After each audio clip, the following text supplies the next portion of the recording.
Greetings, everyone. Welcome. This is Berklee Unlocked 2024 with the Berklee Global Initiatives team. I'm Jason Camelio, and I'm joined by my colleague Daniel Abussi. We're super excited to be with you this January.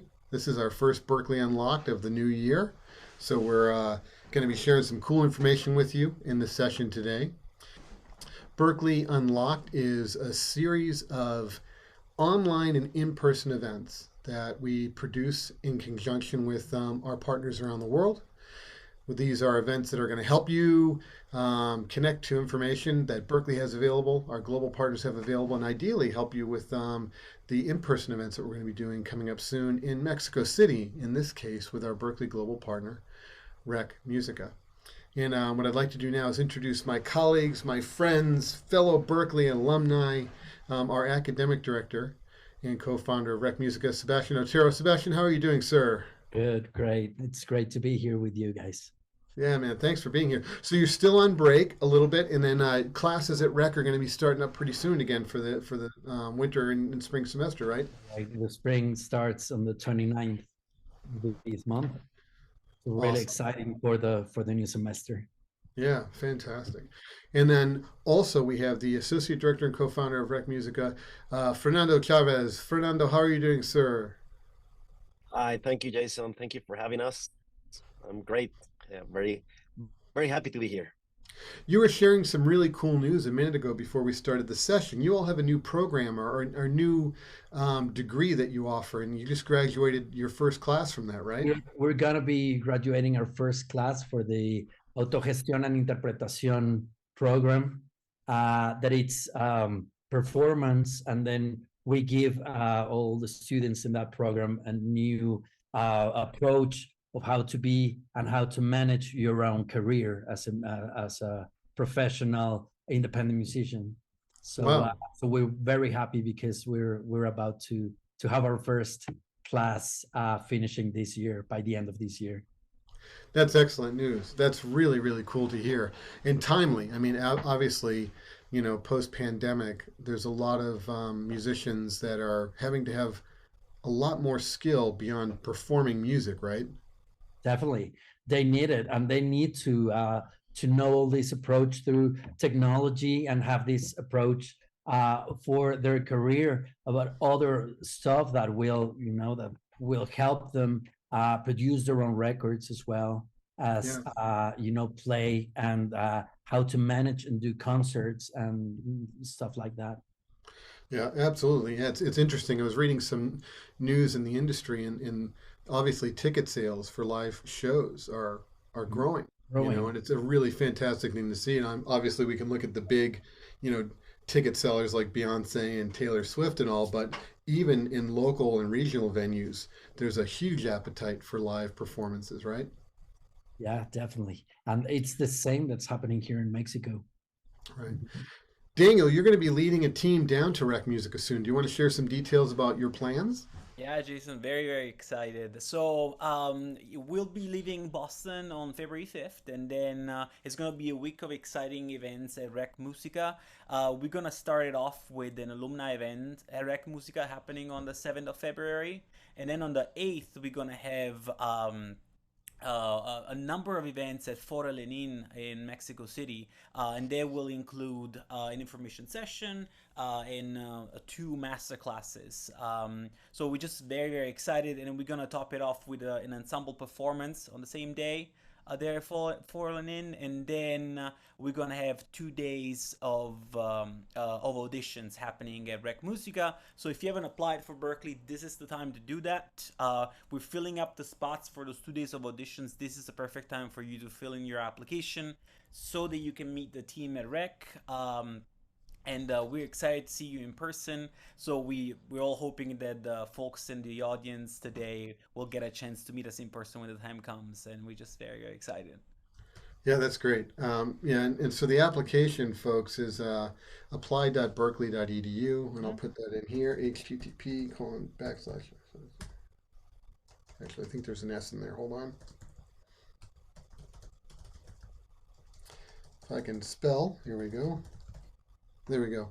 And Fernando and Sebastian, if you want to throw the link in for rec, that would be great as well, so that people can learn about your programs and obviously be applying. When does the beginning of your academic year? When is that during the calendar cycle? It's in August usually. So I mean, our next semester we still are enrolling people for the 29th of January, and then our academic year starts on August 12th. Excellent. Cool. Well, for today's session, Enrolling we've for got, both. yeah, excellent. Yeah. For today's session, we've got musicians here for you all that are connecting, and we're going to be talking about things that are going to help you just with your performance experience, your practice experience, optimizing your practice routine, and then ideally helping you prepare for those auditions that are coming up. So during the session here, we're going to do a little bit of a presentation, then we'll open up for questions and answers. So feel free, you can throw your questions in the chat. But also, have them written down, or feel free when the Q&A time comes up to, you can turn on your mic and open up your camera and just come online. We'll bring in and you can have a conversation with the team here. As I mentioned, all of us are playing. We all have experience playing professionally, working in studios, and teaching. So hopefully the information that we're sharing with you is things that you know, some things that you've heard before, so it might reinforce some of those good habits that you have as practicing musicians. But also, there might be some new things that will help you to, maybe organize your practice a bit better and become a little bit more focused with your practice and reach some of those goals that you have set for yourself in the year ahead. So the overview is we're going to talk about, what are we doing with our practice? What are we trying to achieve? Talk about some routines. Look at some resources that we have available. And then we'll switch over to preparing for auditions, preparing for live performances. And then we'll open it up for some questions. All right. So jumping in, and this is something that, feel free, you can throw your questions in the chat. But let's talk about, what are some of the goals that you all have when you're practicing? Those of you that are guests are here, and I'll throw this out to you. First, Fernando, with your students and with yourself, when you're sitting down and trying to work on some things musically, how do you set goals for yourself?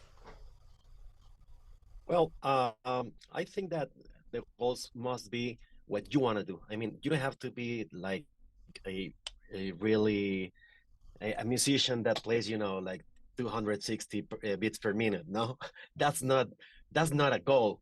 The goal should be whatever you want to express, I think. And in order to do that, you have to also listen to music that it's similar to what you want to do, because I remember since I was at Berklee, transcribing transcripts, it's really, really helpful. That really makes you a better musician, and it makes you understand music the way you want to express, right? So I think it's very important. For me, that should be one of the most important tools that a musician can have. Yeah, so it's really, transcribing for a technical reason, but also transcribing styles and nuances of the music, right? You really want to kind of like absorb as much of all of that as you can. So that might be a goal, is to, copy the style of an artist that you really love. Like I know Daniel, you've got some artists that you really enjoy copying and playing like, and I think you have a guitar for each one of those other artists, if I'm not mistaken. That's how it should be. You need to have one guitar for each guitarist you like. And so do you follow Fernando with his sort of methodology of like copying and transcribing different artists and their playing styles? I think every artist gives you a little something, right? And then it goes back to, are you copying that artist? All knowledge is good towards where you're trying to achieve. Whether it's copying or uh, imitating or whatnot. Every time you study an artist, is something you turn that knowledge into a little something that you put into your playing. So it's not, for me, it's not exactly like copying or imitating. For me, it's like acquiring knowledge and a technique that I can then incorporate into my playing. And yes, somebody may say, "Oh yeah, I heard that before," but it's that thing that you heard that before that makes it like an acquired taste for the audience, and it's something that it's something that you play that you want your playing to be familiar, to the audience and not completely. Uh, you don't want the audience to be estranged from what you're playing. So Got that's just my take. Yeah. So for me, it's just like sometimes I go back to the roots, and because sometimes I get asked to play on tunes that are not exactly my cup of tea, right? And when that happens, then it goes back to that one technique or that one effect or sound or approach that I learned or practiced like 10, 15 years ago when I was playing like I don't know, punk rock, or like the early, like playing Red Hot Chili Peppers and Cranberries and all that fun stuff. So for me, it's like every artist gives you a little something. I got stuff to learn from Kurt Cobain, the way he played music and the way the kind of approach that he put in. Yes, you could argue that his guitar technique is like light years away from Alan Allsworth or like a number of other guitarists that you um, consider to be like at a different like level. Yep. But for me, it's the practicality of I need this element into my playing, and that element needs to reflect the overall vibe of the song or the project that I'm being asked to work on. Cool. Alan Yeah. Allsworth chords serve me nothing if I'm playing like a pop tune where I need to implement some pop elements. Yeah. Or it could serve me well if I find the best way to utilize that heights, those really high skills into this kind of playing. So once again, I'm just going to recycle something that I heard from Steve Lukather once, that was arguing, is it better to be a skilled, trained, professionally trained musician, or is it better to be like somebody who learn, an instrument by ear? What is the difference? Because there's limits and there's like pros and cons of both fields. And then in this interview, he goes like, "That's all BS. Knowledge is knowledge, regardless of where it comes from." Yeah. So it's about how you utilize that knowledge and how that knowledge serves you as an instrumentalist. Sure. This is great news to hear. Yes, this is enlightening. And Sebastian, with your background as a musician and then I know as a producer and an engineer, did you find some of the skills that you acquired from practicing and focus practicing? Do you feel that there's like an analog to the way you work in the studio as an Definitely. engineer, as a producer? Definitely, because all that Daniel and Fernando have been talking about, all that you bring it into all a new composition or a new pre-production where you actually are enhancing all those songs with different things and different styles of what you already have. So it's what you have as a producer, as well as what the artist has to bring with all those influences from other people. We have to understand that music, and you as a musician don't come from just nothing. You come from your own your own from the artists and the artists that you like, so that shapes you. Yeah. So I mean, and when you combine what the artist wants to communicate with what you want to communicate as a producer as well, that's how it goes. You're like a filter, and then that's how it goes through all that experience and through all that music that you have been listening through all your life. Yeah. So that's how music has, It all sort of like is a culmination, right? definitely. Yeah, there's the Clark Terry quote, right? It's um, imitation. Mm-hmm. Like we copy, we copy, we copy. Assimilation, combining these things, and then eventually there's innovation. You begin to find your voice with whatever you're Yeah, doing. And it's funny, I yeah, was working, we're talking earlier, I was working with these students in the Dominican Republic last week at the Berkeley and Santo Domingo program. And with the students I was working with, I said, all right, there's two rules. Rule number one, if you don't understand what you're playing, then you can't use it. So you have to kind of like understand things in the musical context. And that could be something stylistically, it could be something in music theory, it could be a scale or a chord or a rhythm, right? You have to understand what it is. So you're going to have to do some learning, to pick that up. And then the second rule is if you haven't played it, you're not going to be able to use it. So it's one thing to know how to, spell that scale or that chord or arpeggio, but you've got to be able to play it. And that means playing it in all different permutations and things like that. So that brings me to this next part of the presentation. And this is something that I want to share with everybody here in the group. Obviously, our goals in practicing is we want to gain the knowledge. We want to improve ourselves musically. We want to prepare for those musical opportunities that are coming up, whether it's a live performance, an audition, a concert with your band, a solo recital that you have to do, or if you're going to be in the recording studio, which now, like most of us have project studios at home, and you want to be efficient with your practice, and you want to be efficient with your time when you're performing and rehearsing and recording, so that you can get to the results that you want, the high level musical results you want, as quickly as possible. So Daniel, if you would, can I share my screen, because I want to share something with everybody here. Yeah, please. Awesome. So this is, I'm going to share this with everybody here, but this is the Ken Cervenka. For those of you that studied at Berklee or know Berklee, Ken Cervenka was a fantastic trumpet ensemble teacher at Berklee. And this is a 3-page document I'll throw in the chat in a second here. This is a routine that we brass players, I'm a trombonist primarily, might follow. And it just breaks down and helps you to come up with an efficient guide for your practice routine on a day-to-day basis. If you're practicing daily, or at least when you do get time to practice, you have like a flow that you can follow. And this is something that, if you're going to be practicing for maybe an hour and a half, that you could follow. And of course, you can make it longer if you have more time in your schedule, or you can make it shorter. And then to Fernando's point, there's a really, really cool page that helps you to figure out transcribing. If you haven't done transcription before in an organized way, here's like a little recipe that you might be able to follow to help you get the best out of the transcribing that you're doing. And if you're doing, even if you're just doing like a rhythmic part, like an accompaniment part, this can be really helpful. If you're doing a melodic part, like a solo or the melody of the song, obviously this will work really great as well.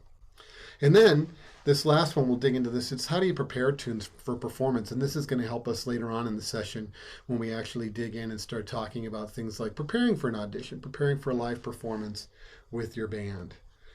Daniel, I'll hand it back to you. I'm going to take this and I'm going to throw it in the chat. Hopefully you all can download this. And if you can't download it, you can always email me here and say, hey, I want that little packet that you had about practicing and transcribing and preparing songs. Daniel, you want to jump back into the deck and let's go over. I think we're onto the next slide there with how do you, yeah. So yeah, let's go over. Let's go over to this. There's so there's Enrique Gonzalez Mueller, ladies and gentlemen, folks.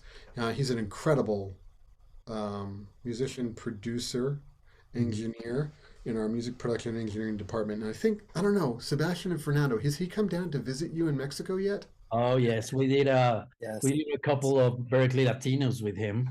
Yeah, I'm hoping we can get him back down for another Berklee Latino soon. That would be great. He's just a pure joy to be with. Yeah. So in the chat, does anybody here that's a guest, you want to share any details? You can write it in the chat or you can turn on your mic and tell us, how do you practice? What are some things that you found to be helpful with your practice routine? Max, go ahead and open up your mic.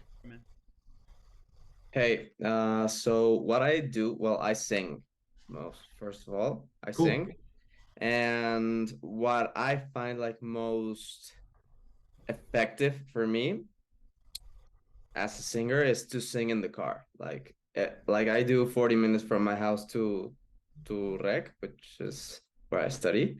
Yeah. And like I sing with no like prejudice. I sing with no fear like of my voice cracking or anything, and I can just like go full volume, and that really helps me out. And if I think a lot about diction, about positioning, about time, and that helped me a lot because in my house, like I live with both my parents and two brothers, and also people that helps us at the house, like clean and cook and all that.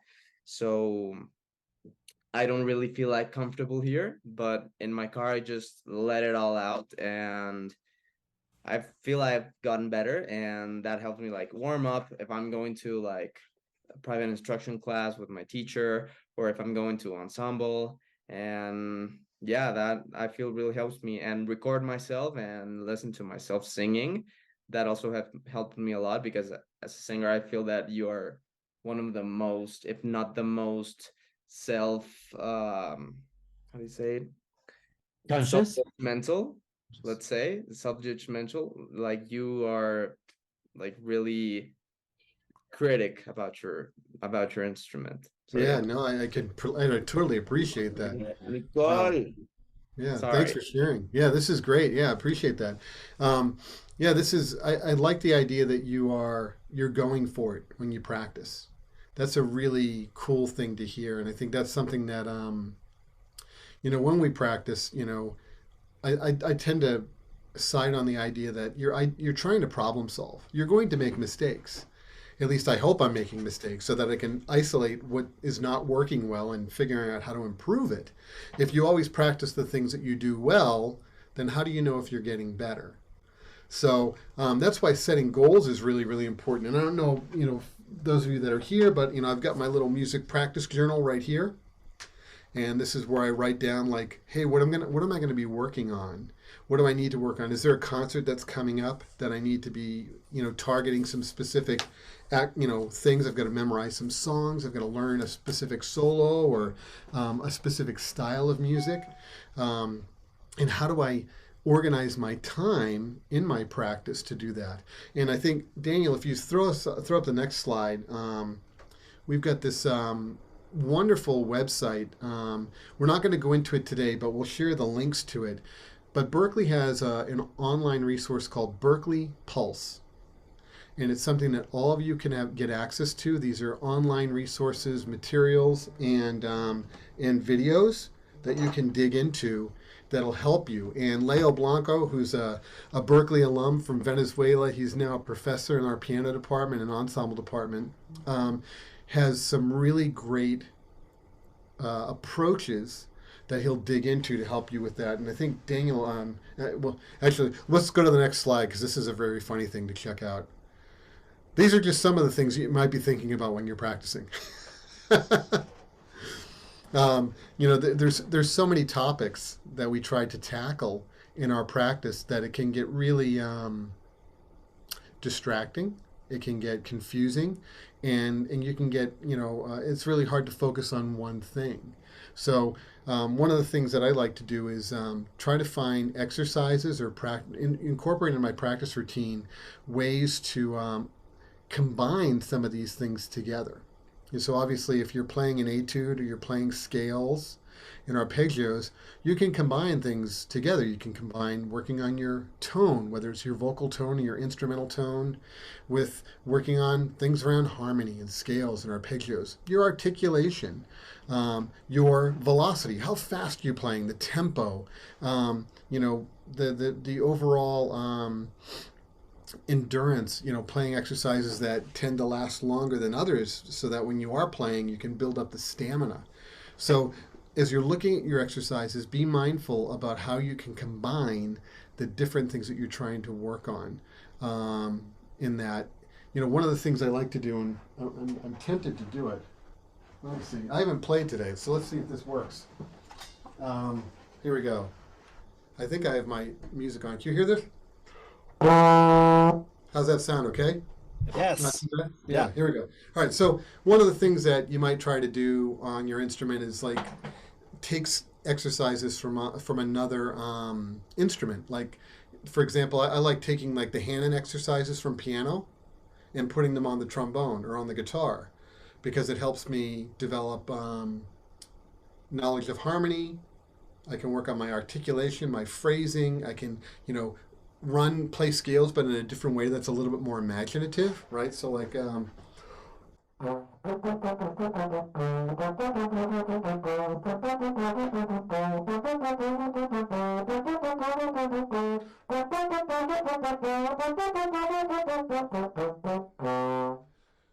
things like that, and that might seem simple, but doing that in all 12 keys, in major keys, and then maybe switching it to minor, or maybe doing it in Lydian in a different mode, can help you to really understand like the real estate of the instrument, and then you can combine things together in your exercises. And it's really cool because these are ideas that I might find if I'm playing a Bach cello suite, and it might be something that I would use if I'm improvising in a solo.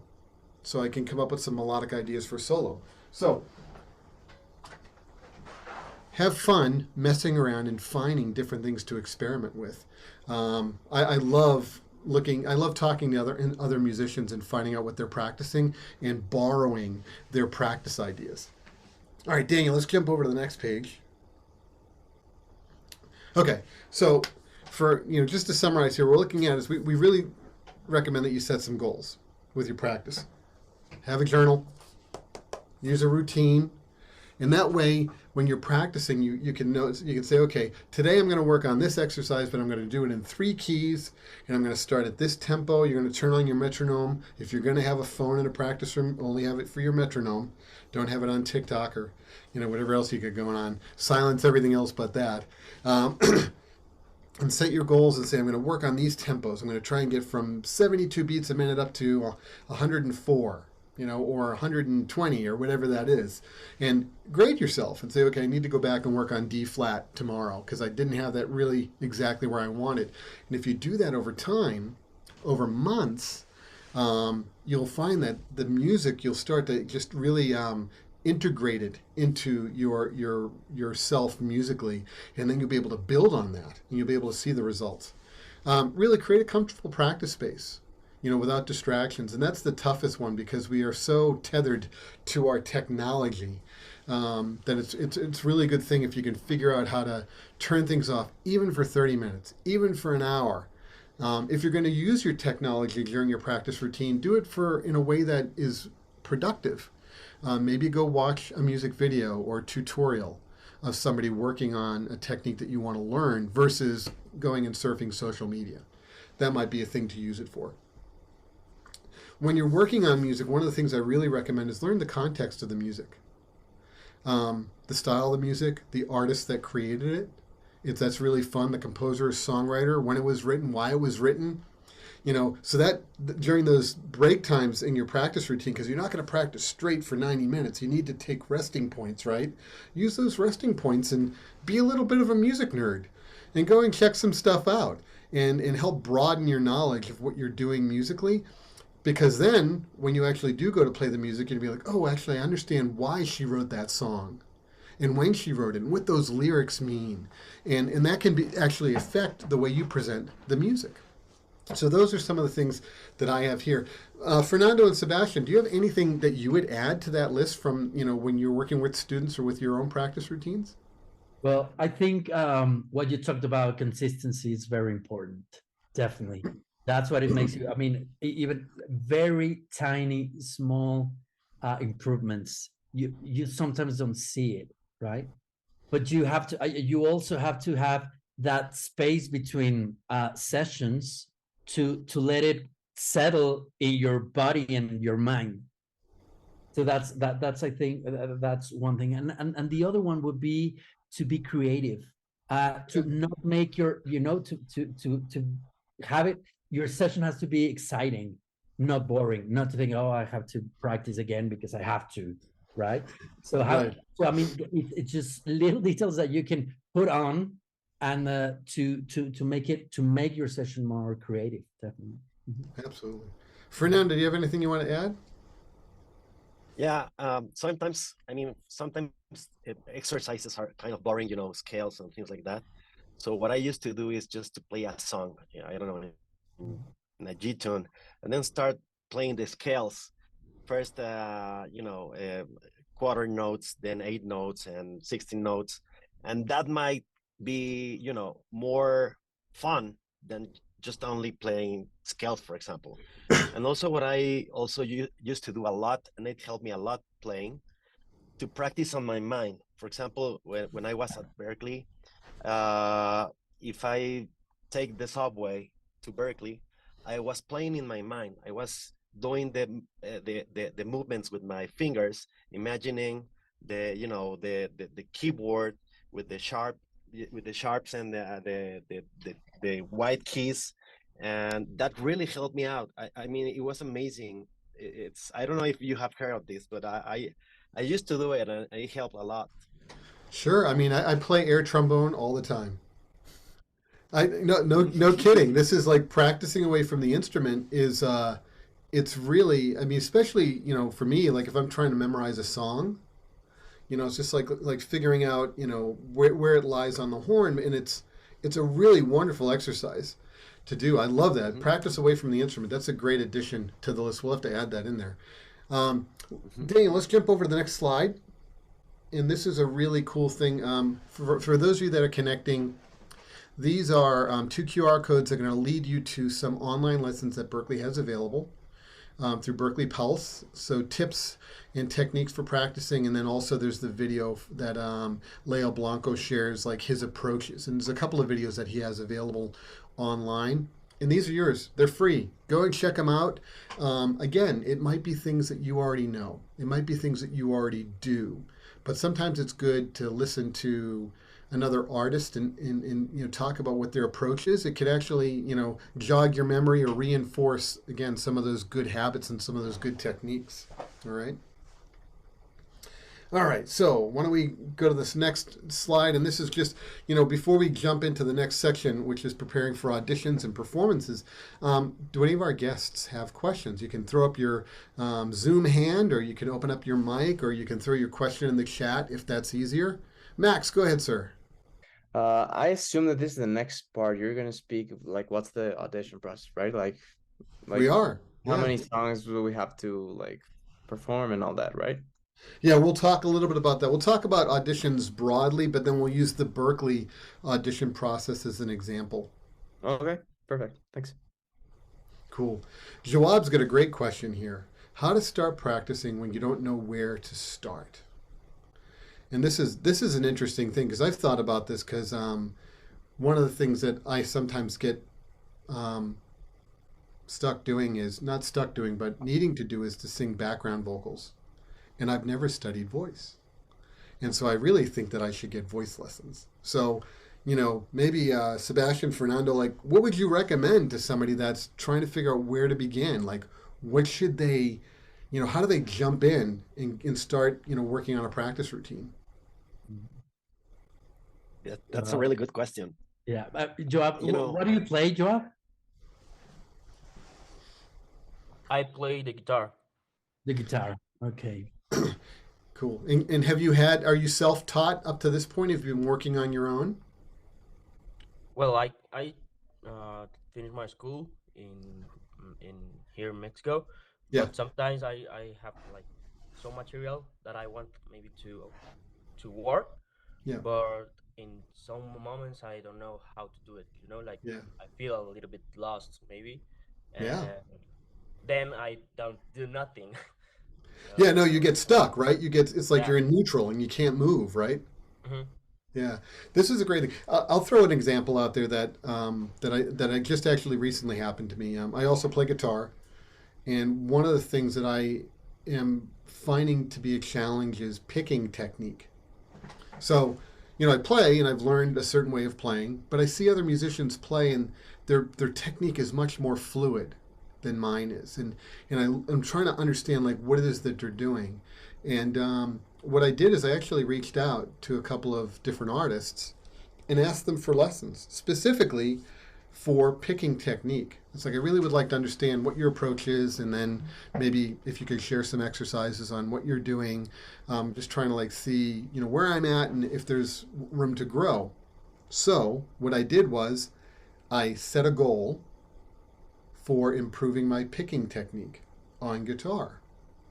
And then working with teachers, I played and had them assess what I was doing, and got a couple of different opinions on ways to approach this, and then I was like, I like what this person's doing. I like their approach, and then I decided to, get some lessons from them, and then worked on, how to move forward. So is it picking technique for the purposes of playing melodies? Is it picking technique for soloing? Is it picking technique for playing rhythm guitar? And for me, it was like all of the above. I have a technique that is not consistent. It's like kind of all over the map, and I really need to kind of like clean it up, and because I really want to be able to execute in a certain way. So in looking at all the things that I could do on guitar, that was the thing that I isolated, and then I set a goal. So maybe, I don't know, to my colleagues here, do you have other examples that you would recommend that might help Joab understand like how he might pursue, getting in and jumping into lessons? Well, I think a piece always works. There's technique that you have to study as well. But when you have a goal, for me, has always been like, okay, there's a piece I wanna learn, or that I really would love to learn. And then I start with that, really.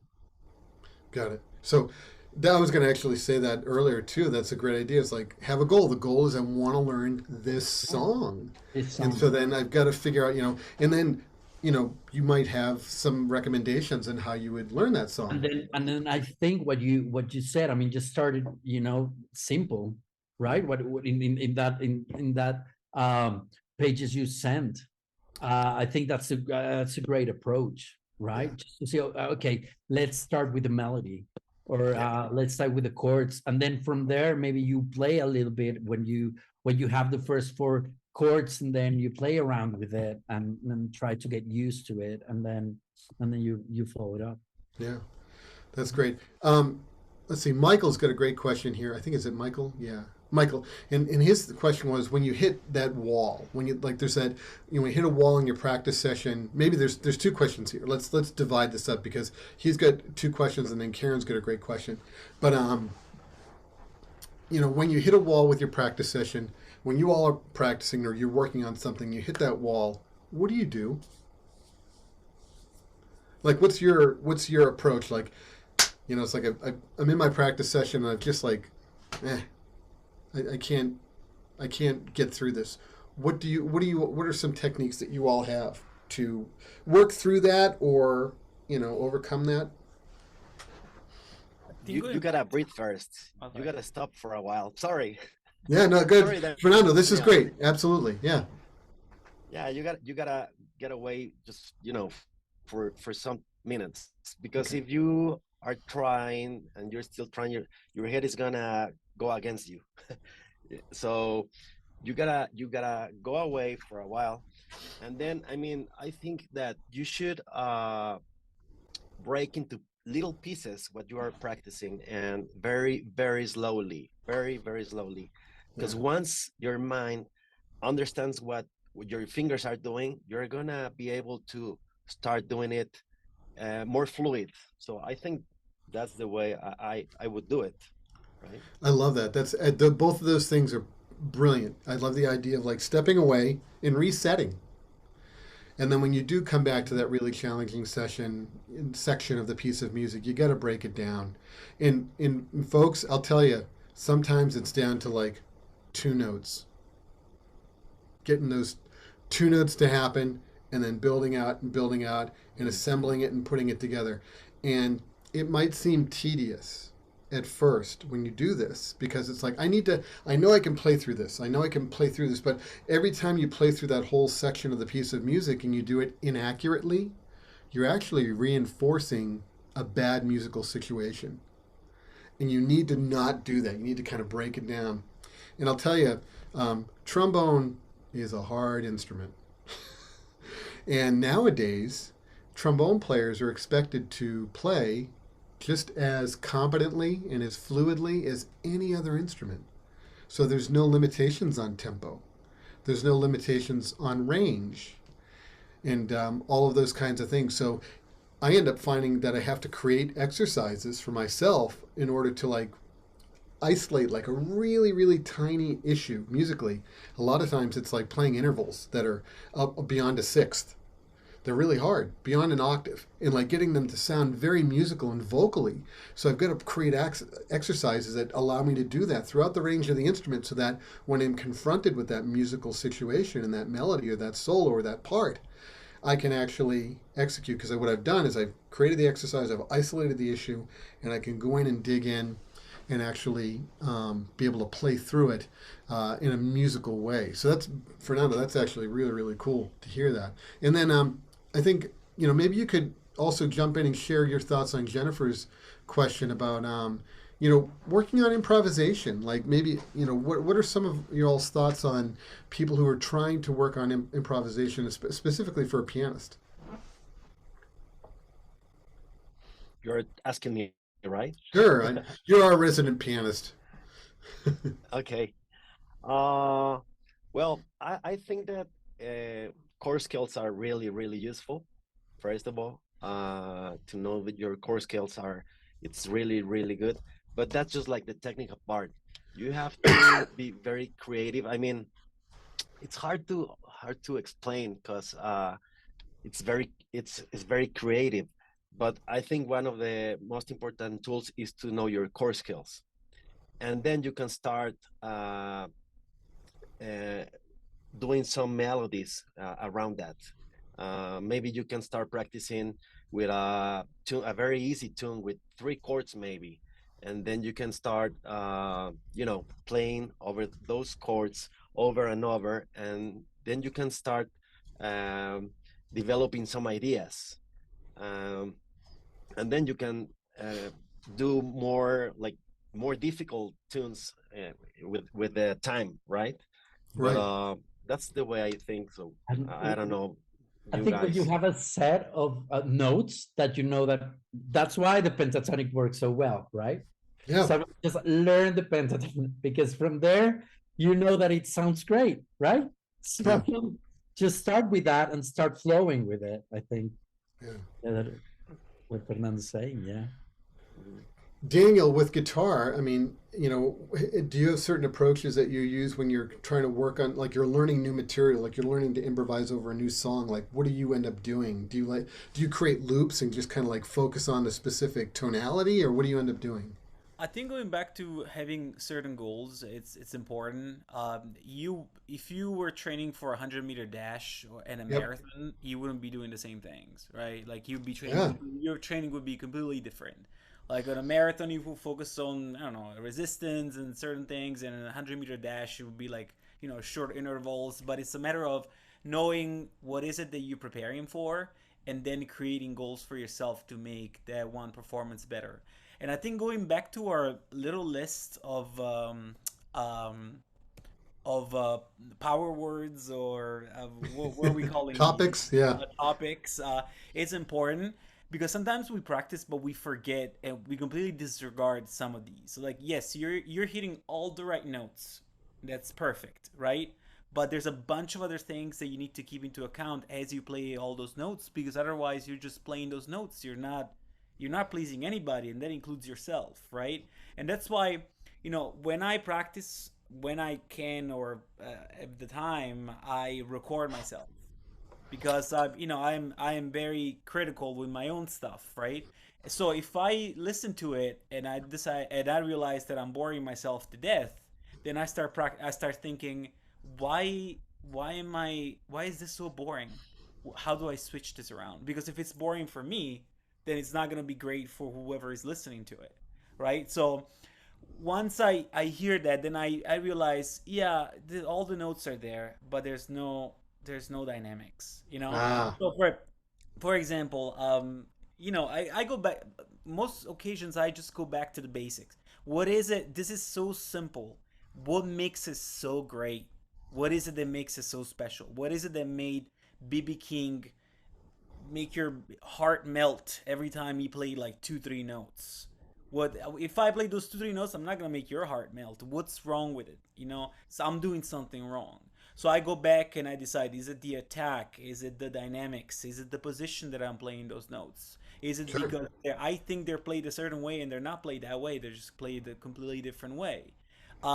So it's funny because when I was learning guitar, I was like, I got this pentatonic thing. I got this major minor thing. But the more I go to the basic, the more I find more unexplored stuff that could have and is making my playing better even after years and years. And I go back and I think, to some of these gaps, and I realize how did I let this one slip? How did I, it's easy to let that one slip because you're like, okay, I want to move on to, be a faster player, playing more notes, adding vocabulary, learn different scales. But it's when in doubt, go back to the basics. Whenever you're in doubt, because there's room for you to have the audience remember what you played, even just by playing 2, 3 notes. So go back to the basic, take a look at all these words over here, because as you're playing, you're definitely disregarding some of these. And it could be, once again, your dynamics, your tone. You're hitting the right notes. That's one thing is done. Now you gotta focus on all these other things, because when you think to the players that you like, that made the history of your instrument, it wasn't just the notes that they were playing. It was like a number of things that made it so special. That's actually really, really cool insight to have. I'm trying to pull up a. Can I answer Jillian's question? Yeah, go for it. Jillian says, I'm a vocalist. Every time I cannot totally imitate or understand other voices, I feel lost and I cannot enjoy my voice. What should I do? Well, I'm a frustrated vocalist, really. I've taken a lot of voice lessons as well. I mean, I was at Berklee, I was a pianist, but I mean, if I had that, that Harry Potter hat, it would have just told me, you are a vocalist, definitely. No, yeah, just very dumb to be a pianist in that sense. I was not that good. And I would have enjoyed more of being a vocalist at Berklee for sure. But I took some classes as well there. Well, I think sometimes you have to explore with other styles, and maybe you think your voice you want to be into this category or this style in just trying to fit, and maybe your voice wants to go somewhere else as well. So try to explore a lot of styles. I think that at some point it will settle, and from there you will move on. But the first thing, if you start with other styles, I'm sure at some point you will say, hey, I like this. And then I know, because sometimes when you record yourself vocally, it's hard to listen to yourself.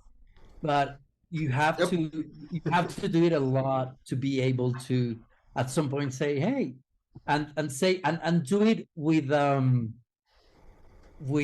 love. You have to know that that's your voice and that's your instrument, and that will be always.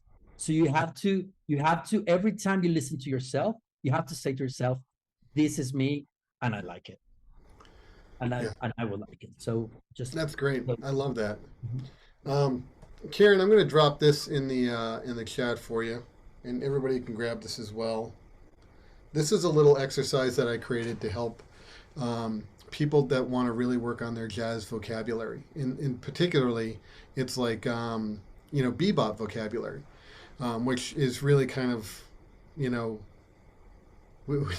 we call it like the classical music of the United States. Of what Charlie Parker and Dizzy Gillespie created was born from all of the traditions coming from West Africa and the harmony and things like that from the European classical tradition. But this little exercise is just a fun way for you to kind of like break down what harmony is for like things like a standard jazz tune of rhythm changes, and then how you might attack it. And in there, it's one of these exercises that I created to help me put together a number of things. One is learning harmony, being able to play over a form, learning rhythm, and also incorporating things that are really, really important, because when you are improvising, one of the things you're trying to do is really connect with the band. Ideally, if you're playing with a band, you're trying to connect with the band, right? And so what you're trying to do is, lock up with the drummer. And so it also has a little bit of an exercise that includes rhythm. And so one of the things that the exercise does is when you get to the end of it, hopefully you could literally sit down and write out choruses of your own solo. So it's like Sudoku for music nerds. I can sit and write choruses of solo and sing them in my head because I know exactly what it sounds like over those chord changes. You're trying to hit the thirds and the sevenths, those sweet notes. You might add a tension, a flat 9, a sharp 9, a sharp 11, a blue note here and there. And this is the exercise, and then combining that and making it like a game. Adding those ride cymbal patterns there. Ding, ding, ding, ding, ding, ding, ding, ding, ding, ding, ding, ding, ding, ding, ding, ding, ding, and then have fun. Write choruses and write choruses and write choruses, and before you know it, it'll become, this particular approach will become part of your sound. And let me know if there's somebody here that needs it in bass clef or B flat. I've got transpositions that I can throw in the chat.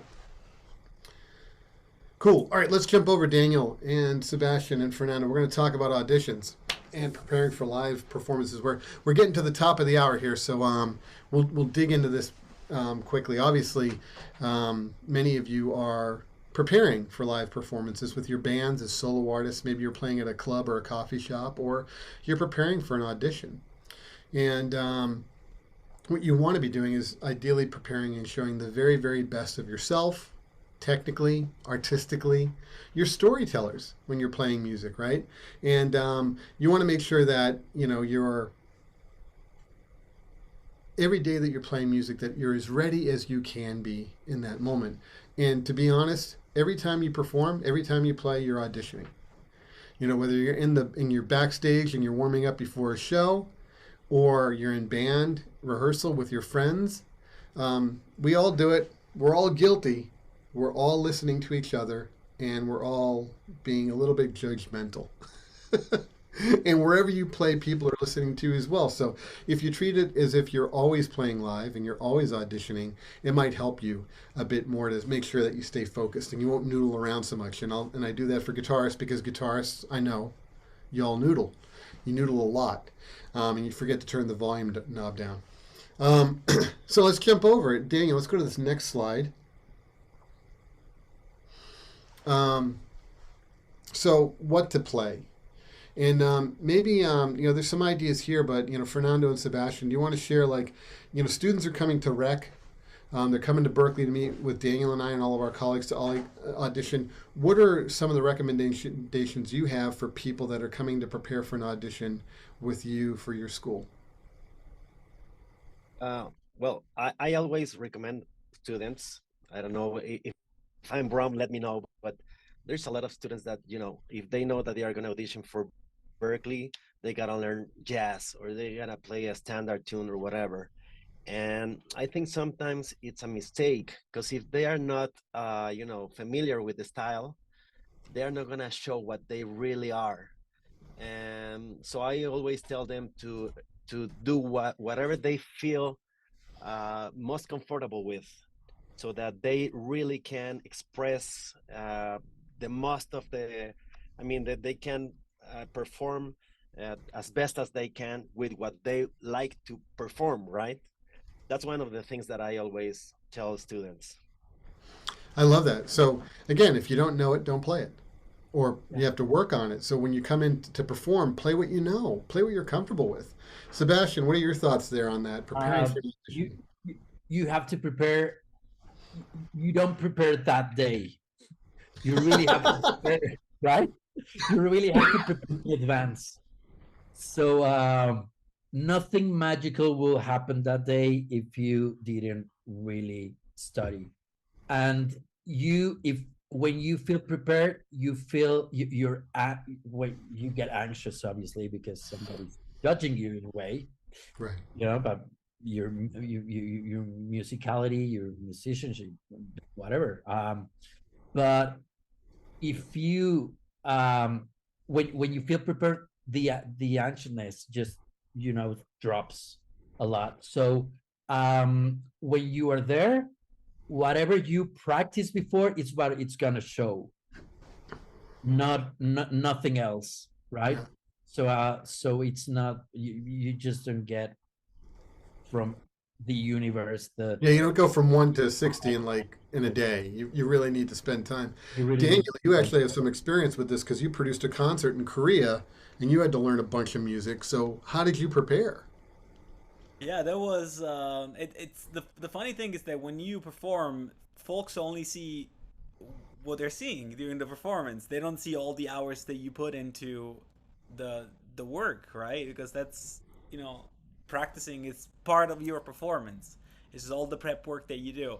So, you know, going back to setting goals, depending on what is it that you're playing. I mean, what I'm saying is maybe a little bit more catered towards the guitar playing. But for me, you know, I look at the tunes, I look at the playlist, and from there I decide I'm bringing this guitar, I'm bringing these pedals, and even like even thinking about some of the pop tunes that I played, those were not too complicated, but you know they required some work in terms of effects and tone and sounds that were very specific to those tunes. I play a Sting tune, Sting and the Police. We played Roxanne, and you know when we played that, I was like, yeah, I can just play like you play in a bar, or you can make it really amazing, you know. So the thing is like, how do you make this memorable? How do you put 100%? Because if you just play in the play, everybody can do that. Right. But how do you kick butts with something that is a tune that everybody knows? And then, you know, I had people coming to me saying that they were crying during that tune. We had Nichelle Mongo sing from the Berklee faculty singing that tune, and I at least two people came to me saying that they broke down and cried during that tune.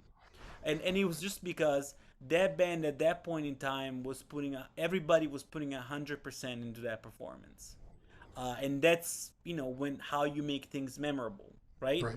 If you're just trying to do something to get by, people will know the difference. And going back to Jason, what you were saying, where you know you listen to a musician and yeah, everybody's critical with everybody. um, you just want to be in that spot where folks look at you and think, wow, you really put the work into this. Even though it's an easy tune, you found ways to go above and beyond and really make it feel different and sound different. So I'm always asking myself that question. Like, I can play this tune with my eyes closed. Now, how do I make a difference? Yeah, It is I love that. So how do you level up? How do you like right. bring it to another level, just beyond just technically getting through the song, but actually bringing it together? And in this case, in a band setting, if you're playing with a band, everybody has to be in that mindset. Right. Because if everybody isn't there, then the music is going to show that everybody isn't there. But if everybody's in that musical zone, then you can really create magic, right? Right. So that's And great. Yeah. yeah, so going back to that, and if you find yourself, if you don't do your homework, and if you don't put that kind of work and everybody else around you is, then you're gonna be the one person who's completely underdressed at the gala party. Yeah. You know, so that's Yeah. you know, Yeah. exactly. You don't You you don't want do to not let want to, your band down. yeah, you do not want to be that person. Right. So yeah, that's just my 2 cents. Yeah, so know your audience and then know what's required. And folks, we just dropped in the chat the link to the guidelines for the Berkeley audition specifically, as an example of what to prepare for to help you out. But you know, in the case of Berkeley's audition, you know, we're a very open institution. We have a very diverse body of students from around the world, from over 105 countries. And it's around 40% of the students are from outside of the United States. So we have people coming in singing traditional songs in their native languages, or arrangements that they've concocted that meld together like the tradition with something contemporary that they really love and enjoy. We have people doing original songs. And then we have lots of people doing music from the repertoire of whatever genre they're in. And it's very, very interesting. I think one of the things that's changed tectonically in music is, you know, for many, many years, and I think, you know, Sebastian, you mentioned this a second ago, or Fernando, you know, Berklee was a school that, you know, came into existence during the height of the jazz age. But it's evolved. And while we still, use the jazz idiom and harmony and things like that as a foundation to build on, you'll find that the vast majority of students at Berklee don't play jazz. In fact, they're into things like musical theater, video game and anime music, film scoring, singer-songwriters. Oh my goodness, I can't tell you how many singer-songwriters come into auditions and they're playing guitar or piano, sometimes bass, like Katie Thoreau and Esperanza Spalding did, drum set and singing, and writing songs. And in the audition, in that prepared piece, you have the ability to kind of demonstrate not only what you're able to do technically on your instrument or your voice, but also other things about your musical self. And I'll give you an example. I was doing an audition at our partner school in Athens, Greece. A young gentleman came in playing viola. He opened up his laptop computer and we connected it to the PA system that's in the room. And he had written a viola concerto. And he loaded it up in Logic. And we got a nice level. And he was able to demonstrate a bunch of stuff. One, that he's a masterful violist. Two, that he's a brilliant composer. That he wrote this piece on a standard form, right? But, quintessential in the character of the genre. He was able to demonstrate his orchestration skills and his music technology skills, all in one piece of music in his audition. So take advantage of that prepared piece, whatever audition you're doing. If you have the latitude, the ability to demonstrate more than just what you play on your instrument, do that. Sometimes you might just come in and sing a cappella. Conversely, I met a young woman in Chicago at an audition, and she sang an original song for us a cappella, which is going to be one of the hardest things to do, because how do you share the harmony, the song form? We don't have any context, but her skill and the songwriting ability and her delivery, everything was right there. We had a completely clear picture of her vocal technique, of her songwriting ability, of her lyric writing ability. All that was there. So these are things that you can really have fun with as you're preparing songs. Another thing to remember is have 2 songs, just in case, and have something that's contrasting. So if you're going to play a Guthrie Govan tune as a guitarist, maybe you want to do something that is like Stevie Ray Vaughan or B.B. King or a Joe Pass tune or something like that. Who knows? Something that shows variety in the genres that and your ability to play. Same thing with vocalists. That's always a great thing to do, is have a couple of pieces handy to play, or a couple of songs memorized and ready to go. In the Berklee audition, you'll also be asked to improvise, and we'll improvise with you. We're going to jam with you. We want to actually play together, because that's what we do, which is really cool, right? And not everybody has studied improvisation, in a formal context. They don't know, the things that you were noting, Sebastian or Fernando, about chord scales and harmony and form and all of this. So don't worry about that. We might ask you, it's like, hey, you want to write a song together? Imagine we're in the studio and somebody just gave us a set of chords and we need to come up with the top line. We have to come up with the melody. No lyrics. We just have to come up with the melody, right? Because this is what people do now. And so we'll jam with you and we'll come up with we'll say do you want to do happy or sad? Do you want to do major or minor? Or you want to do bluesy? And then we'll just jam out on a chord progression. And what we're trying to do is, in that improvisation moment, is understand what your ability is to come up with a melody on the spot. What do you hear and are you able to execute it? Whether it's on your instrument, we find a lot of classical pianists that come in, but they've never really studied improvisation. That's okay. We'll find a key. Here's the scale. All right, use that scale and come up with a melody. If you have studied improvisation, we might ask you to play over a standard form, a form that we all know, like the blues form, or a standard tune, something like that. And again, we're trying to understand your ability to just be creative in that moment. Also in the Berklee audition, as you can see on the website, we will do sight reading and we will do ear training. Before we get to those, I want to go back really quick to the improvisation thing. If you're a drum set player, we're going to actually play a bunch of grooves with you.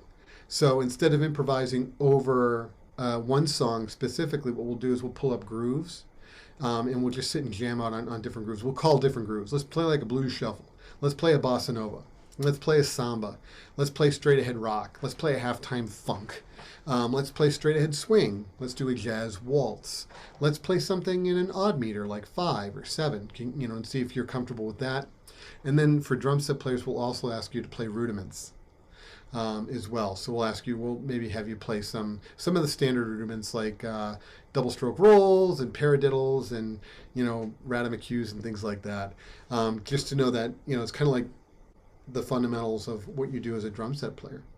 For the sight reading, we do want to understand what your level of literacy is. Can you read chord symbols and play them if you're a chord instrument? Can you play melodies in different styles and at different tempos on different instruments? And how quickly when you're presented with 4 to 8 measures of music, how quickly in looking at it can you kind of decode it and execute it? And if you haven't done a lot of sight reading, we just want you to try it. Give it a try. See if you can work through it. It doesn't need to be perfect. It's probably not going to be perfect. A lot of times when all of us read music, we make mistakes, but that's okay. Can you get through it and get kind of the general sense? Because that would tell us like what your ability is with that part of your musicianship. And then we'll do ear training. And the ear training is melodic ear training. We'll play chords, and we'll also do rhythmic ear training. And for the melodic ear training, I like to do the thing like, I don't know if you remember that game Simon with the different colored squares. And what I like to do is I like to start a melody and add a note and add a note and add a note and see how far you can go until till you run out of gas. And it's fun, and it's not like an abstract melody. It's a melody that you could sing. It's probably a well-known melody, and it's kind of like feeding it to you to see what your musical memory is, what your ear is, and what your recall to your instrument is. Vocal recall, but also for those of us that are not blessed with perfect pitch, what is our relative sense of ear to our instrument? Do we know like close where that note is, and then how to move intervallically from that pitch? And that's what we try to do. With chords, we'll play triads in different inversions: major, minor, diminished, and augmented. And then we'll maybe expand it beyond that. If you're really good at those and you know those, we'll add sevenths. We might add a flat 5. We might add a ninth. And just kind of get the sense of like what your familiarity is with different colors of different chords, okay? And with rhythms, we'll sing or play together rhythms back, and we're trying to get your rhythmic recall together. All of these things that I just explained are all things that any of us have to use if we're in a live playing situation, at a concert, or in a recording studio. It's very likely that you're going to need to show up and have something prepared. There's a very, very good chance that you might need to make something up. You might have to improvise on the fly. You might have to know some things about how to use scales and harmony and rhythms to create something new in the moment. You're probably going to have to read, and you're going to need to use your ears to or understand the context of the music that you're playing in. And that's what the Berklee audition is. So as you're looking at this on our website, we give you everything right here. And we give you a bunch of exercises to work on to prepare for your audition. And in preparing for an audition, I think, Daniel, you might jump to the next slide here. Yeah. Practice like you're doing the audition. It's something where get your audition material together, understand what it is, and as we were saying earlier with the practice routine, that's your goal. Now, your goal is to prepare for this audition, so you're going to reverse engineer it, and you're going to build all the components up and finally get to the point where you can do your audition and feel, as Sebastian said, get more and more comfortable with it. Prepare your warm-ups before your audition. So, it's something where you don't want to cram. Sebastian, you said this again. It's like you can't walk into the warm-up room and play through your whole audition and expect to walk into the audition room and do exactly the same thing. So you've got to mentally prepare. You've got to warm up based on your body and your instrument and how you work in your head to feel as comfortable as possible. And then perform your audition pieces as many times as you can, as accurately as possible. Because the more you play them, the more you get them in your voice, under your fingers, and when it comes time to do the audition, ideally it'll be as second nature as possible, okay? I know we're over time, but maybe Daniel, why don't we go to the next slide and see what we've got coming up next? Ooh, yes, these are really, really good things. These are extra tips that we added that Daniel and I figured out, and I'm sure Sebastian and Fernando, you think of these as well. When you're preparing for a concert or an audition, think about where you are going to be playing. I'm a trombonist, but I also play guitar, so I get to bring my instrument with me to go and do my concert or my audition. If you're a pianist, it's very unlikely, unless you're bringing a keyboard to go and do this. You're probably going to be playing on an instrument that's not familiar to you. Same thing sometimes with drum set players and vocalists. You're going to be singing in places that are not familiar with you as well. So when you're preparing your audition, when you get to the point where you're really comfortable with your performance, whether it's an audition or a live performance, try and do it in different places. Change different rooms. Have the air conditioner on. Have the heat on. Make it different. Make something different. So that you can become comfortable with the distractions of being in an unfamiliar place. And again, this is if you have time. This is a great thing to add to your routine as you prepare for your audition. Play on different instruments. If you're a pianist, definitely try and play on different instruments. Sometimes you might get stuck playing an unweighted keyboard, right? Sometimes you might get stuck on a piano that has different action than the piano that you normally play on. So these are good things because that can be really frustrating, right? You sit down at the piano, it's like, yeah, my piano where I practice or my piano at home is different from this. And that can really kind of throw you mentally. So what you're going to need to do is just go to different places and play on different instruments. Play in different size rooms so that the room sounds different as well. If you have backing tracks that you're playing with, use one of those USB speakers and then put it in a PA system and adjust your volume to the backing track, whether you're singing or playing your instrument. Drummers, it's really hard if you're playing along with a backing track because typically, you have to have those speakers set in a particular position so you can actually hear the track and lock up with it. So these are all things that you can mess around with in your practice routines that you can make things help you prepare a bit more. Sebastian and Fernando, what other thoughts do you have on this list? Are there other things that you recommend for your students? Well, as I mentioned before, I think uniqueness is a really valuable thing. I mean, you gotta be unique when you're auditioning, I think, because that's gonna make you a special person that can, get the attention of others. Yeah. I think. Yeah. So really, when you're selecting the music that you're going to play, try and find something that's really distinct. Yeah, and that makes you exactly be part of a community where you bring something to it, and that in that case, I think you it's important that you don't search for that originality from the outside or something that you don't really master. So I mean, you really have to start digging deeper and see exactly what are your strengths. Got it. And that is what you have to show in the audition. Yeah, I love that. Can Daniel, let's go to the next slide because we'll get to the point where we'll wrap this up, maybe ask some questions. One of the things that we've talked to a lot of musicians about are those moments before we actually get on stage and those moments before we walk into the audition room. And here are some things that the takeaways that we've had from colleagues that we've talked to. Performance is nerve-wracking, because we're always feeling that somebody is looking at us in a critical way that might be negative. And so it's really important to kind of slow your breathing, learn some different breathing techniques that work for you. Visualize that what you're going to do is going to be a positive experience. You've really worked hard for that moment getting on stage. And visualize, yourself getting up there and really delivering the thing that you prepared in as best a way as possible. Whether it's you as a soloist or it's with you in an ensemble. And then walk in and be confident. In a Berklee audition, we tell people, come in and say, hi, I'm Jason. I'm really excited to be here. Looking forward to playing some music for you and with you. And then you'll start a dialogue with the people in the room. The Berklee audition is kind of like this Zoom session here with my colleagues. It's just a bunch of musicians, and it's a really casual semi-formal but casual kind of vibe where we're actually your biggest fans. We want you to be successful. We actually need you to be successful in what you're doing musically because we want to see you grow as an artist and become the thing that you are dreaming about becoming.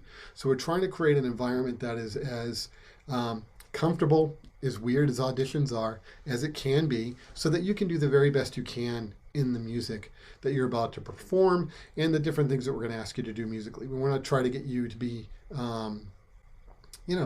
as connected into the experience in a good way as possible, and to leave the room thinking that, hey, I didn't get everything exactly the way I wanted, maybe, but I really did well. I think it's probably a really good example of where I am right now.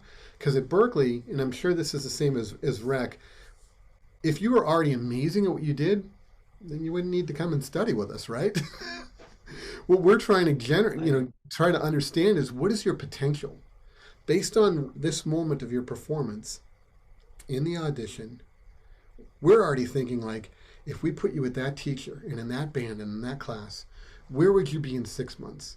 Where would you be in a year? We're already dreaming ahead for you to see all the cool things that are going to happen for you musically. And this is, I think, a real distinct thing about Berklee and our Berklee Global partners like Rec Musica. Our approach is very, very different. It's very much about building you up as an artist and as a creative person. And we want to create that moment from the downbeat of you walking into your audition with us. We really want you to be successful in everything that you're doing, and we want to support you. Fernando, Sebastian, thoughts on that? Sebastian.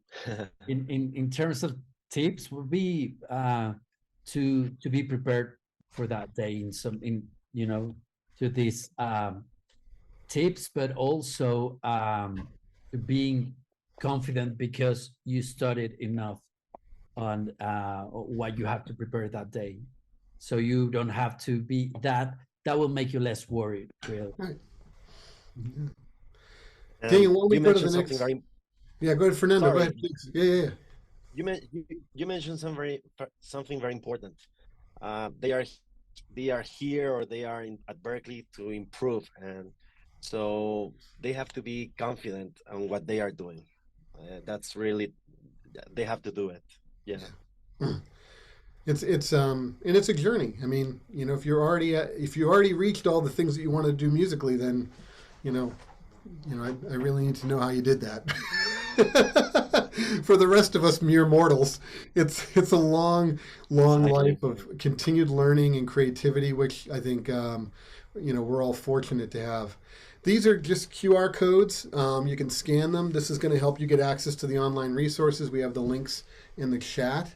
And before we let's take a few questions. Any of you here have any questions about the audition process that Fernando, Sebastian, Daniel, and I? Yeah, go ahead. This is let's see, Max, go for it. Thank you.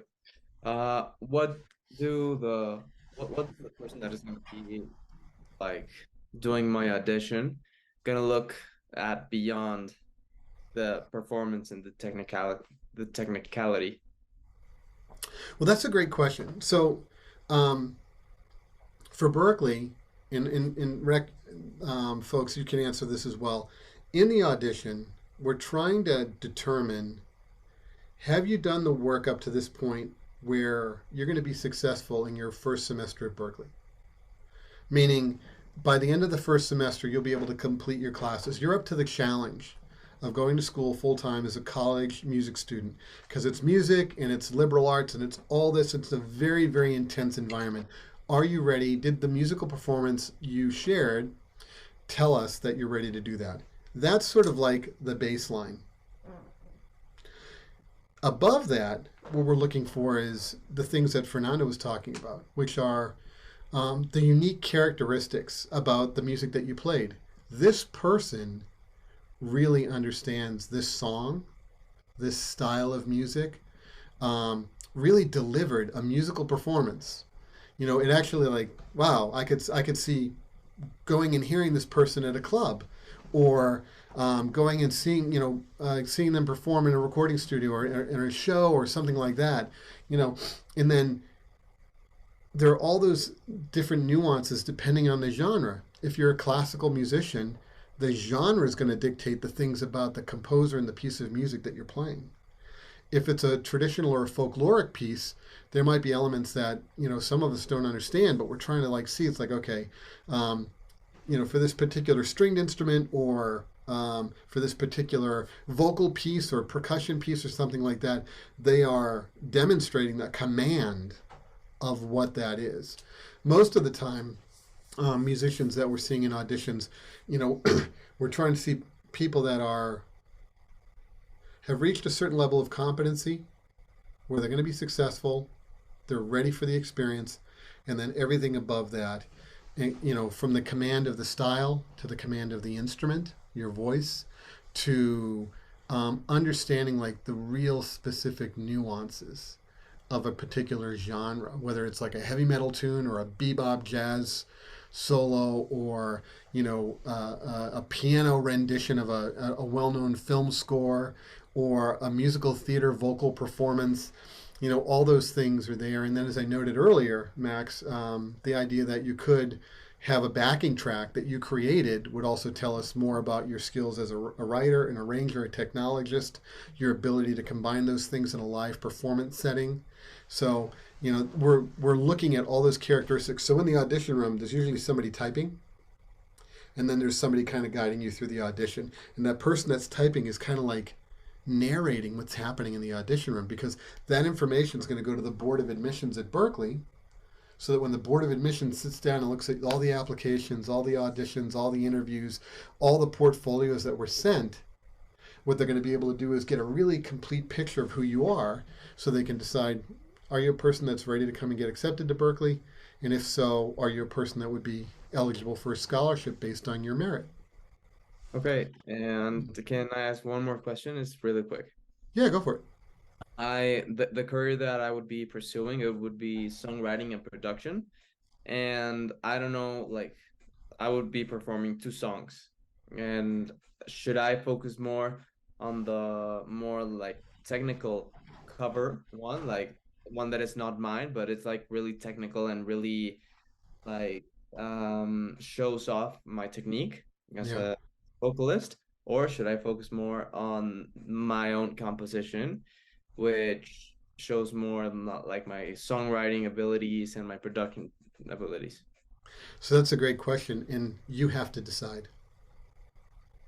I'm sorry, but you have to make, it's your audition, and I know that's like a, bro, you're not helping me out kind of answer, but it is something where, maybe come in. Here's my approach to this would be, I come into the audition room and say, hey, Fernando Sebastian, it's great to meet you. I'm a singer-songwriter. My instrument is guitar, and what I've done is I've prepared 2 songs, but I shortened them so that you can hear a little bit of each one. One is an original song from me, and one is a cover from a well-known artist. Could I do both?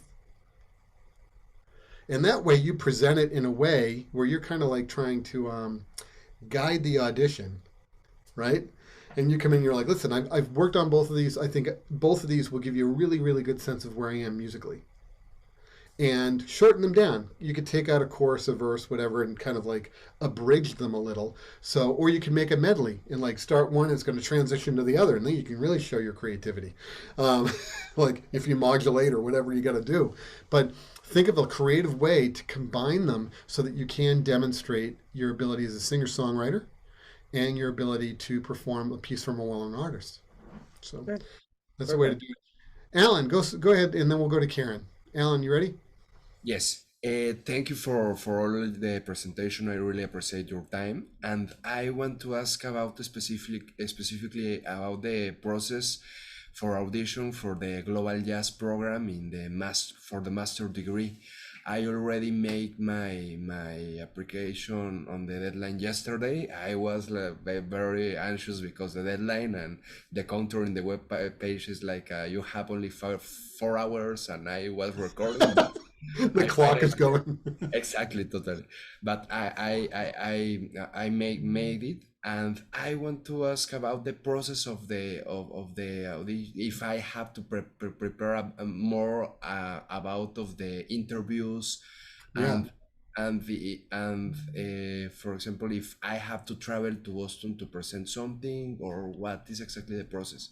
Great question, Alan. So, the Global Jazz Institute, for everybody that's here, is the master's degree that Berklee College of Music delivers in Boston. The Boston Conservatory of Berklee has a whole host of master's degrees, but at Berklee College of Music in Boston, we've got the Global Jazz Masters that is overseen by the renowned pianist composer Daniel Perez, and it's an incredible program. Only 20 musicians are selected each year to be in this program, and if you're accepted, your tuition is covered. So it is a world-class jazz master's degree, and it's 1 year long. It's 3 semesters. It's amazing. The musicians that we know that go to this program, it's just like a beautiful thing to see. They're the best of the best, and they create amazing music and amazing experiences. So to answer your question, Alan, you fill out the application. You've submitted your materials through the website. The next step is that a body of faculty members that are part of the Global Jazz Institute are going to review all the applications. They will select and rank all of the applications based on instrument, and then we will pull in a select group of people to go through the first round of interviews. And those interviews will be conducted by a committee of Berklee Global Jazz Institute faculty members. They will then reduce that list down to the finalists, probably a list of maybe 30 or 40 people. I think last year we had about 350, and then that got reduced down to around 40 people. And those 40 people will then interview online with Danilo Perez and the Dean of Admissions, Damien Bracken. Damien's actually going to be with Daniel in Mexico City at REC. So if you're there in Mexico City, you can stop by and say hello and talk to him. He'd probably love to talk with you, especially if you're applying for that program. That's a great opportunity to kind of build a rapport with him. And then from there, they will select the 20 musicians who will get picked for the master's program. So there's no in-person audition. What I strongly recommend that you do is as much research as possible about the Global Jazz Institute at Berklee. It is a very unique entity. It's not just a performance program on its own. It is a program that encompasses the power of what a musician can do through their artistry to impact the world. And so in your interviews that you're going to be doing with the different panels, this is going to be part of the questioning. It's like, what have you been doing musically? But also, what have you been doing as an artist? And I think one of the questions, and it's on the website, is what is your capstone project going to be, your sort of dissertation in the master's degree? Because it's only 1 year. It's not like normal graduate programs. We have 2 years where you have like the first year to kind of work things out, and then by the end of the first year, kind of planning what your dissertation is going to be, and then what your final project's going to be, and you have the whole second year to work on that. This is a 1 year program, so they really need to know that the musicians coming into the program are very focused on what it is that they want to do. I would recommend taking a look at some of the artists that have gone to this program. There's a lot of cool information online about who these folks are, and checking out who they are and what they've done, because that might help inform the thinking in your preparation for your interviews. Okay, Karen, let's jump to you, and then we're going to wrap this up. Okay, thank you. Yeah. Hi, I'm Karen, and I'm really pleased to meet you, and also really thankful for your time. And well, my question is if you take into account any different aspects of the audition and of the person, depending on the career that you're choosing. Because I want to, right now I'm a student in Rec Musica, and I want to transfer and start my major in music therapy. So I've been researching in other universities too, and I see that the audition for music therapy is really different from, like, I don't know, a songwriter or a production person. So I don't know if from what I read, my audition will be the same as any other major, but I want to hear from you, like, if you take into account any other things, because from what I've read for my career, there's also very special like social skills and other things that a music therapist needs aside from the musical abilities. Great. Yeah, this is a great question. So, with your application to Berklee, it's not just based on the audition, right? There's the application form that you've submitted. There's also the supplemental materials that you can submit online. You have the option to do that. These could be letters of recommendation. It could be a website or a portfolio that demonstrates the other kinds of work you've been doing that are leading you towards your career as a music therapist. You might already be studying certain classes. You might already be doing some level of kind of practicum work where you're out in the field working at hospitals or working at facilities with either young patients or older patients or folks that have special needs. And any of that information is going to be really, really helpful. For you, the interview is going to be really critical because in the interview, and this is the information we shared in the chat, you can take a look in those questions that Berklee is going to be asking you in the interview. That's where you're going to get to be able to talk about, why Berklee? It's like, well, I understand that this program in music therapy is going to give me access to do these things. I need to come and study with these people. I need to get access to these experiences. I've been preparing to do this. And in the interview, you can express that when you're talking with the interviewer. And there's other questions in the interview that are going to be really helpful. Berklee takes a very holistic view of your application to the college, no matter what your instrument is or what your background is. If you're a fantastic player, but you can't communicate and talk about your planning, your ideas, Berklee may not be a fit for you, right? We need to have sort of balance across all the different aspects of who we are in order so that for us to understand what the ability is for you to accomplish the goals that you're going to accomplish musically. So take advantage of doing your very best, preparing and doing a great musical audition. Obviously, if you're going to do music therapy, there's a very good chance that you might be singing and playing, right? In your audition, you might be a vocalist, but also play guitar or piano or something like that. So in your audition, that would be very valuable. But in the interview, make sure that you're able to talk specifically about why you would want to come to Berklee. You've gone to REC, you're doing the credit transfer program, and you're coming to Berklee because I need to study with, Joy and her team in music therapy. I need to get access to these experiences. I know Berklee alums that have done this, and I want to be working with them in the industry, in hospitals and in care centers. That's the kind of thing that could be very valuable for the Board of Admissions to know is how much work you've done like that is preparing you for your studies as a music therapist. Okay, that's really helpful. Thank you. All right, last question. Jillian, go for it. Yeah. Hi. Could you guys hear me? We can. Go for it, Jillian. Okay. I want to be a songwriter in my future career, but I just think my songwriting skill is not very mature. So maybe I just want to cover other songs in my audition. Is this okay? Absolutely. I mean, most of us who are songwriters, and I think everybody here from this group, from REC and from Berklee, we all write songs, and I can tell you that it didn't, our ability to write songs and to get really creative with our lyrics and our chords and our melodies, it didn't just happen out of thin air. It came from us having to learn a lot of songs from those artists that we love and that we admire. And it goes back to something I said earlier, which is the famous Clark Terry quote, which is imitate, imitate, imitate, and then assimilate, bring the different artists together. And then you'll develop your voice as a songwriter, a unique voice. And hopefully you'll have a full lifetime of doing that.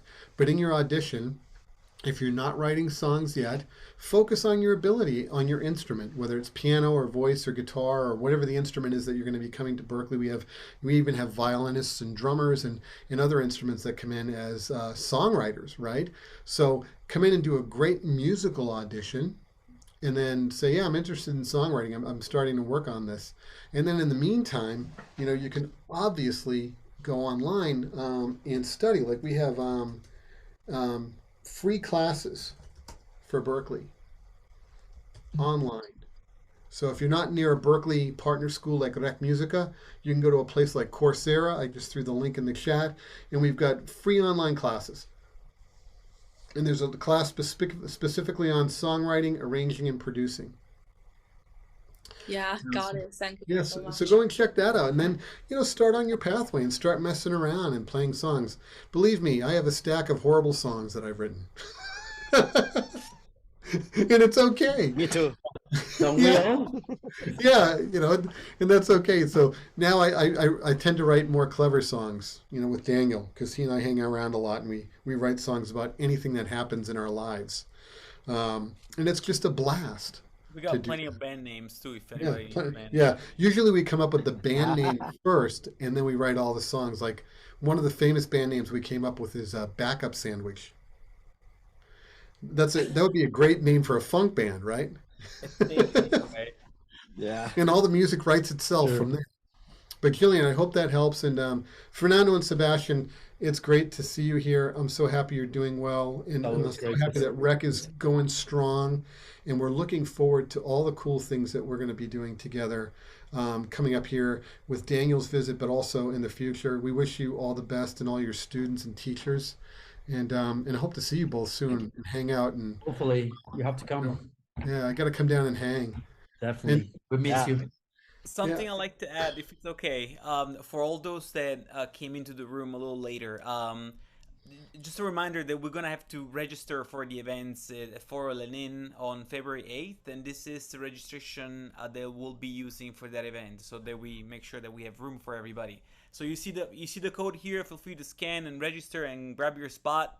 We're gonna have a full evening of master classes. We have Professor Zaili Gonzalez coming down. We have Professor Javier Lemon, Dean of Admission Damian Bracken, and myself, and Assistant Director of Admission Ilse Belida Richard. So it's a great team. Please come in and connect with us all.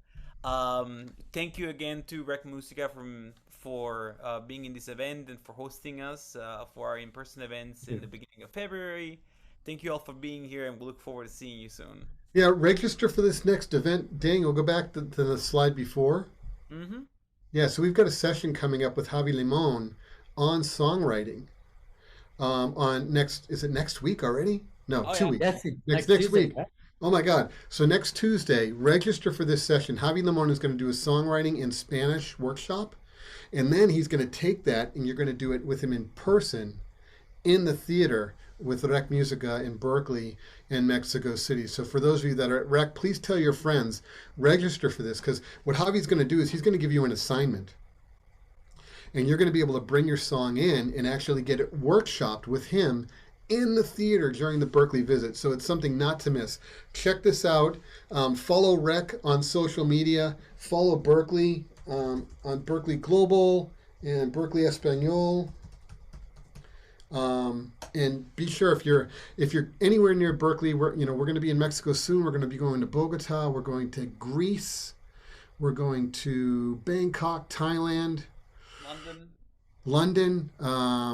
Brazil. So we've got a full dance card coming up, and so hopefully we'll get to meet you someplace in the world. All right, gentlemen, thanks everybody here. Thanks for all my colleagues for joining us and being part of the presentation, and wishing you all the very best, and keep creating awesome music. Thank you all.